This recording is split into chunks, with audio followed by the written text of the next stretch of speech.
name is Janet Robinson Flint, and I am one part of, I'm just saying, two black women with opinions. My other part, Joe Jones, is out in these streets because it is a critical time for us to be listening to our community and helping with the health and well being of our community. But never fear, we have Gabrielle Brown here with us today. So, still yet another Black woman with an opinion. Gabrielle is a program manager at Black Women for Wellness, working with maternal and infant health. How you doing, Gabrielle? I'm doing well, Jan. Thank you so much for having me. Hi, everyone. As Jan mentioned, I lead our maternal and infant health program here at Black Women for Wellness. And so I'm in the community planning programming, engaging with our Black pregnant mamas, and also working on the policy side to ensure that we address the rates of Black maternal and infant mortality throughout the state of California. So thank you for having me, Jan. Well, you in the bill. Listen, I'm in the building. We are after the election. And the day after the election, my self help was I went for a long walk. And that's where I do my meditation with my walking. So I went for a long walk, did my meditation. On my way home, I walked past Trader Joe's, okay, and bought myself some flowers. And because I needed something pretty in my life, right? And then I took some comfort food. Darn it, just got totally off that diet, that plan, that plot. So those were three things that I did. I needed that comfort food, I needed the walking, and I needed something pretty in my body. But I was thinking about what is it just in terms of self-care that tools or tips that we can share with our community right now about um how do we deal with our awakening? How do we deal with our grief, with our anger, with our frustration?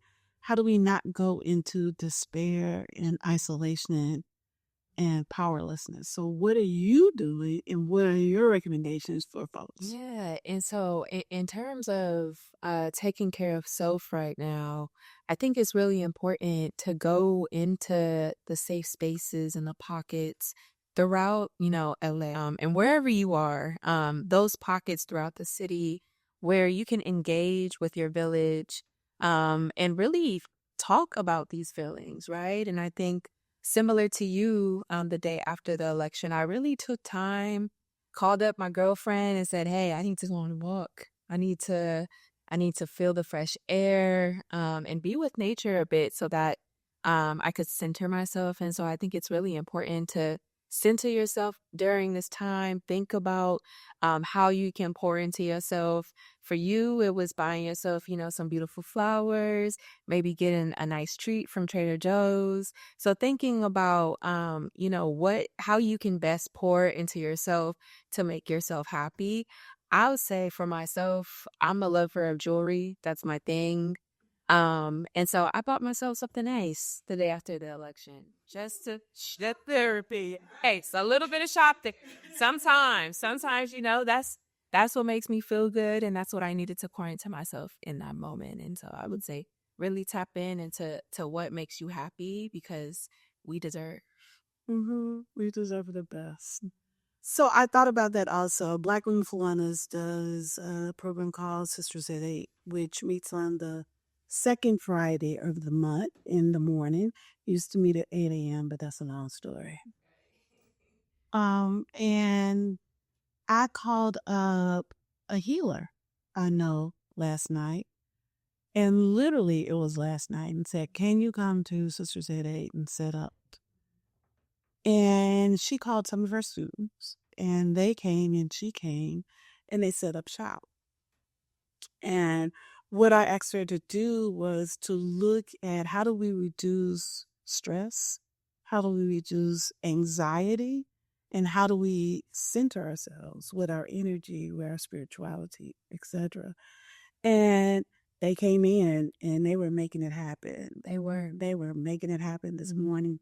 So from that, I got two recommendations for people. Right, one is create your circle of healers. Right, I heard you say I called my friends and said let's go for a walk. Right, so are your circle of healers your friends?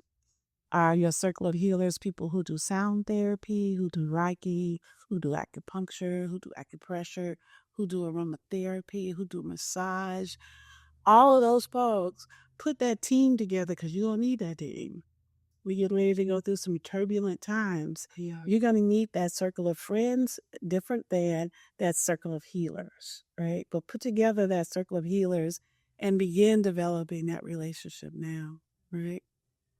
At Black Aloof Wellness, we work around women's health and particularly maternal and infant health. So I think one of the well-kept secrets that we have in our community is the role of midwives, right? So midwives actually offer whole woman services. You don't have to be pregnant to see a midwife, right? And given the rate of maternal and infant health, not only the mortality in terms of how much we die, but the morbidity, how sick we are, the fear that we have from not being listened to because racism prevalent throughout the healthcare industry.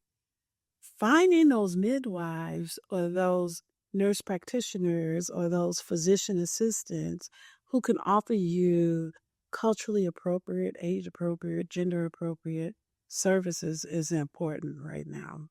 So California, with this ballot, passed an initiative that's going to call for more equity in pay for these providers. That's a good thing. It is. There'll be at community clinics now, and they can get paid and not worry about their student loans and how they're going to pay their rent, their mortgage, and e-food.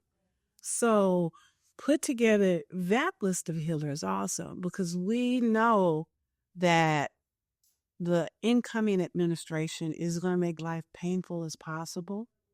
So we need to find those healers who help relieve the pain and not only metaphysical or spiritual, but the physical ways also. Right. So find midwife, right? Find a nurse practitioner who can make sure that you get your tests, those regularly scheduled tests on a regular basis in a way that is comforting and affirming of you. Right. So I think those are a couple of things you could do too. If you're at a community-based organization, Hey. you can stock up. Or even if you're at a clinic, you could stock up. You could stock up on pregnancy tests. You could stock up on Plan B. You could stock up on medications. You could stock up on Plan C. There are things you could do to get stuff in place. You know, it's kind of like, um, okay, so I don't know Bible that real. But I heard about this story where they were expecting a famine and they stocked up on weed and stuff like that. Do you know that story? I am not familiar. You? The one that asked. I'm sorry, Jen. I'm not the one that asked. Oh, okay. Well, we had to ask a Joel about that a time is coming where it's going to be people who need stuff and people who need stuff without having their personal data compromised. And if you got a stock of test over here, not locked up in CVS, then you got something you can do. And they locking up all the stores now. They- Target, Walgreens. All these sets, but anything not locking up the alcohol, Nope. I could just roll on in and get some Hennessy. Roll on it.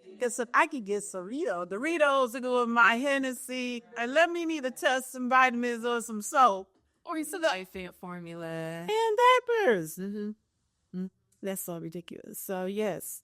So stock up in a sense of mutual aid also in terms of when COVID first made its appearance, people stocked up. And this was the weirdest thing on toilet paper.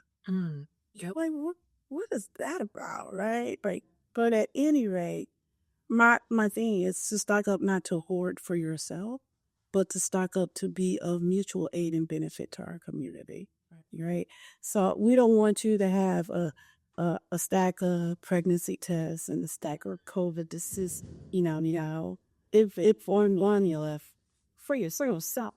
Right. We want you able to share it with community because community has something you eat. So I'll say with the overturning of Roe v. Wade, and Project 2025, that really has serious implications on the health and well-being of Black women and girls. It will significantly intensify the challenges already faced by Black women, thinking about lack of access to comprehensive health care, thinking about the rates of maternal mortality. Currently, Black women are 3 to 4 times more likely to die from pregnancy-related complications compared to white women, and just overall the systemic implicit bias that Black women experiences will definitely intensify with these initiatives. Yeah. Okay. We already know. We've already had witness to that impact in Texas with SB8, right? And that people's not good. I looked in my book and find the names of the 2 women we know who died in Texas, trying to survive a miscarriage, not even abortion, a miscarriage, right? And then with the Dobbs decision, Georgia implemented a 6-week ban. And the names of Amber Thurman and Candy Miller, where medical staff basically watched them die. And that's also what I mean when I say it's going to be painful, right? Because medical staff actually watched that woman die, right? They didn't give her preventable drugs, preventable services, surgery. They watched her die.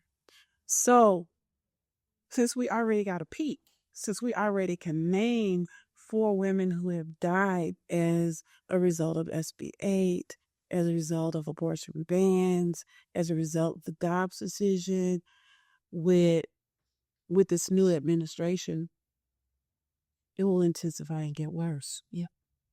So that's what we can expect. So it's not just about women seeking abortion. It's about women who might have an ectopic pregnancy. It's about women who might have a miscarriage. It's about women who have a pregnancy with fetal demise or, something like that. So it is about, when we saw in Alabama, what happened with women who were trying to get IVF, in vitro fertilization. They will be impacted also, right? So people, I think sometimes folks get it in their mind that it's like, it's just people trying to get an abortion, right? It's not about people who are trying to have a pregnancy. It's not about people who need some type of services where our providers in training at this point, we're talking about the residents and the interns in the medical profession, will not get the training that they need to handle crisis or emergencies. So we already know that they don't get it in Texas and they don't get it in Florida. And what we know is that they rotate them outside of those states, right? So if you're going to school in Texas, you might get rotated to New Mexico, or you might get rotated to California to get information or get the education you need to perform those services. But that's just for that rotation. It's not where you are in an environment where those services are performed consistently or regularly, where you might get to see an experienced provider deal with an ectopic pregnancy, or an experienced provider deal with a fetal abnormality, or you might not get to see all those folks who are trained to treat reproductive health issues and challenges. So they won't get the training And therefore, those next generations that we have growing up, especially when those who are practicing now retire, will not have that benefit. And those who are practicing now are absolutely thinking about retiring because they are criminalizing not only people seeking services, but people providing services also. So we have a class who will not get the education that they need to provide the service. Where our providers in training at this point, we're talking about the residents and the interns in the medical profession, will not get the training that they need to handle crisis or emergencies. So we already know that they don't get it in Texas and they don't get it in Florida. And what we know is that they rotate them outside of those states, right? So if you're going to school in Texas, you might get rotated to New Mexico, or you might get rotated to California to get information or get the education you need to perform those services. But that's just for that rotation. It's not where you are in an environment where those services are performed consistently or regularly, where you might get to see an experienced provider deal with an ectopic pregnancy, or an experienced provider deal with a fetal abnormality, or you might not get to see all those folks who are trained to treat reproductive health issues and challenges. So they won't get the training, and therefore those next generations that we have growing up, especially when those who are practicing now retire, will not have that benefit. And those who are practicing now are absolutely thinking about retiring because they are criminalizing not only people seeking services, but people providing services also. So we have a class who will not get the education that they need to provide the services. And we have a whole lot of folks who will be criminalized for providing services or teaching services. And we have that chilling factor that's going on that makes people watch a woman die for 40 hours.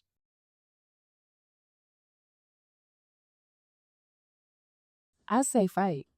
Um, it why? Well, when you think about the foundation of the reproductive justice movement, it was built off of the voices and the stories of Black women, because the reproductive rights movement in the 60s and the 70s was only addressing the issues faced by wealthy white women. And so it did not include the stories and the issues and the struggles of Black women, trans women, those of marginalized communities. And so I think it's important for us to continue this work moving forward, and ensure that our voices are heard. Our voices are continuing to fuel the story, and in gathering those stories and telling our stories, we could then use that towards advocacy and systemic change. And so I'm ready to fight, Jen. I don't know about you, but I think it's time for us to put the pedal to the metal and continue this fight for reproductive justice. What do you think, Jen? Fight, flight. It actually made me think of a Bob Marley song. Mm-hmm. Um, you run it and you run it and you run it away, but you just can't. There you are. You right? So that's what it made me think about, just in terms of like, where can I go? Right. Where is out to you? Right. So it's like, so if if if we were to decide to take flight, we would take those issues and challenges with us, right? Or we would take the information, knowledge, wisdom about how to wage a war with us to help somebody else with their fight, right? Um, But yeah, we talk about we're done. We done. Right to this. Yeah. Here. But and then I think about I had grandchildren. Oh, so yeah. And I owe it to them to do my part. Right? It's like by choosing to have children, that meant I was choosing to leave the world a better place. So that means I had to fight, or I had to figure out who to pass the baton to if I don't have to fight. Right. So and that's the thing that I think people need to remember is that it would be interesting at the very least if this was only a US battle, but we live in a global community. So it's not just a US battle. There is this rise of fascism and white supremacy across the globe. So it's going to have to be a global fight in that regard. And it's a global fight for our planet. And it's not for just this country. Because if we could say, okay, let's just bring all these white supremacy in, let them hand the U.S., we'll take the rest of the Americas, we'll take Africa, you know what, y'all can have Europe too, right? Okay. And but that wouldn't stay. Yeah. And not only would they not stay, they would probably try to figure out how to pollute our areas, right? How to pollute, the African continent, or how to destroy Canada, or how to, drug Mexico. They would be figuring out something, right? Because unfortunately, that's who they are. Yeah. That's just who they are. Yeah. So it's not a question of fight or flight for me. Because like I said, everywhere you go, there you are. And if I want to leave a planet or a legacy for my family and for my community, that means I got to do something. Right. So can't not fight. And then where I go, there you go. And so this has been, I'm just saying, two Black women with opinions. We have lots of opinions, but we also have lots of insight, lots of wisdom, lots of skills, lots of tips, lots of knowledge to share with you. You can catch us here. We have 6 episodes coming up before the end of the year. And we're going to have some information for you. I have some insight for you. It's not about Black women putting on our capes to save the world. It's about Black women putting on our capes to save our families and our community, perhaps our village and our planet. So, Jan Robinson Flint, I'm just saying.